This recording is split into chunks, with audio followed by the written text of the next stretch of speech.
Dans cette petite vidéo, il est encore question d'agneau, de gigot d'agneau, et plus précisément du gigot bitume des BTP, bâtiments de travaux publics, Quesaco.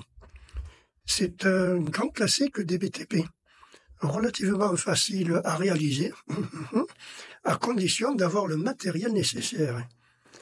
Nous avons connu le nom gigot bitume dans des conditions particulières. Voyons un petit peu d'histoire. C'était à l'occasion du concours Reporter Travaux Publics, organisé en 2004-2005 par la Fédération régionale des travaux publics pour les élèves des collèges, comme la classe de 4e 3 du collège Le Petit Prince à Gignac-Lanert, qu'eux ont eu à travailler. Et ils ont eu à répondre notamment à un questionnaire et à réaliser un reportage.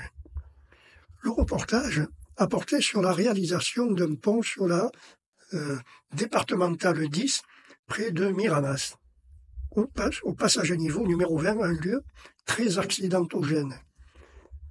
Après la visite à notre établissement des ingénieurs, M. Wurst, maître d'œuvre du CG13, M. Ettori, son second, et du conducteur de travaux, M. Giulati, lors de laquelle un dossier nous a été remis, nous avons commencé à travailler, à étudier le projet. Une belle tâche collective. Puis, une longue visite in situ, sous la conduite des mêmes spécialistes, a été faite en présence et avec des explications très détaillées des conducteurs de travaux et chefs de chantier. Dans les semaines suivantes, la 4e 3 a élaboré une superbe évocation de ces travaux, dans une œuvre fictive où s'enchassaient toutes les données techniques concernant la construction de l'ouvrage d'art. En juin 2005, les organisateurs du concours ont informé la direction du collège Le Petit Prince que la 4e 3 avait obtenu le prix spécial du jury à Paris. Immense joie pour nos jeunes gens et pour leurs professeurs, M. Michel Métainier, professeur d'histoire, M. Joël Sicard, professeur d'art plastique, et moi-même, Jean-Pierre, qui conduisait, coordonnait la petite entreprise. Et le gigot bitume, dites-vous? Eh bien, on y vient. Parallèlement au reportage proprement dit, les élèves devaient répondre à un petit questionnaire dont on a parlé plus haut, concernant les travaux publics. La question numéro 8 était: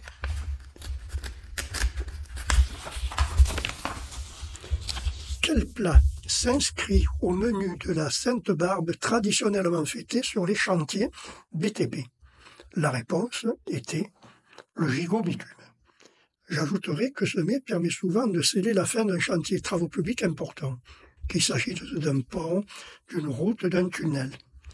Au jour J, tous les participants au chantier sont réunis autour d'un fondoir, une espèce de cuve dans laquelle le bitume servant à l'étanchéité des toitures, des tuyauteries et de diverses parties d'un ouvrage de fort diamètre, ce fondoir donc contient du bitume à 300 degrés, l'équivalent d'un four à la maison. Voici donc la recette pour faire un bon gigot bitume. Premièrement, faire un bel ouvrage d'art, par exemple un pont, une fois terminé, et prêt à entrer en service. Pas facile à trouver, me dites-vous. Bon, imaginons qu'on l'ait. Il faut ensuite, dans les ingrédients, tous les personnels sans exception.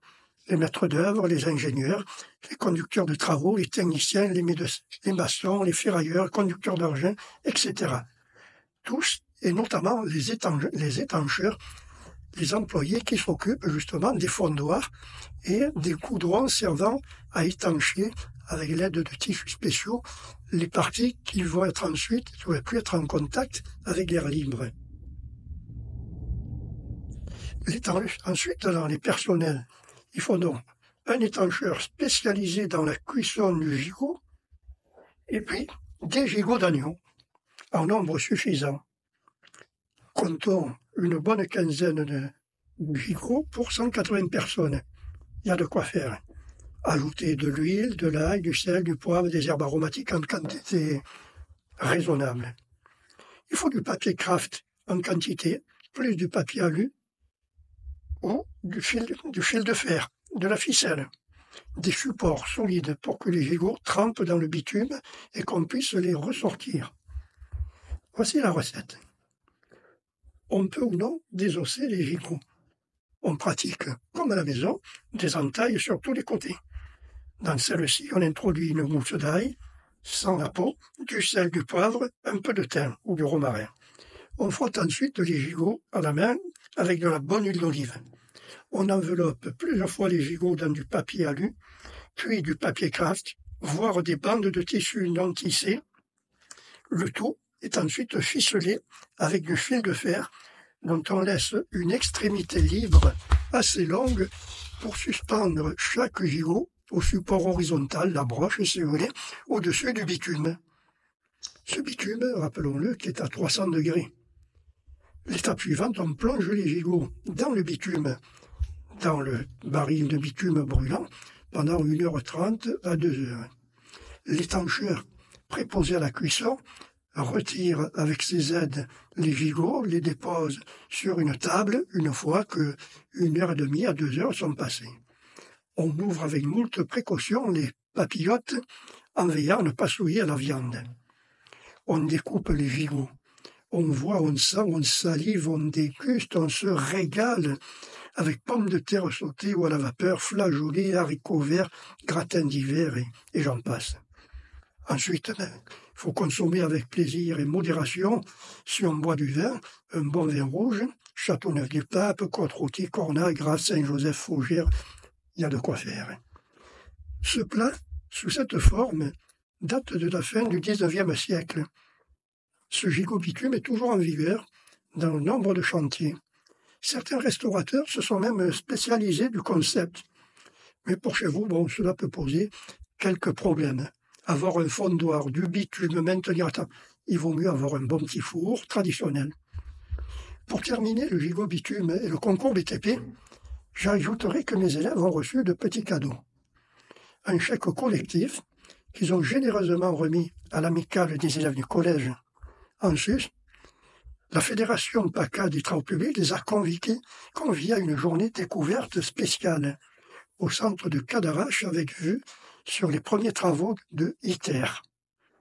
Ils ont été conviés en sus à un repas gastronomique dans un restaurant généralement réservé aux élites, mais n'en faisait-il pas partie ce jour-là? Le fameux château de Cadarache qui surplombe le confluent de la Durance et du Verdon. Voilà un concours dont ils ont gardé un grand souvenir, puisque plusieurs de mes anciens que j'ai rencontrés il y a quelques années m'ont parlé avec beaucoup de nostalgie, de plaisir et de sourire. Le concours lui-même, sa réussite, la sortie entre copains avec les profs, les ingénieurs, quelque chose d'inoubliable, d'autant plus que leur classe a été la seule à pouvoir intégrer le site de Cadarache à ce moment-là, le site étant sous le plan Vigipirate renforcé. Mais ils avaient mérité cette récompense ultime. Voilà.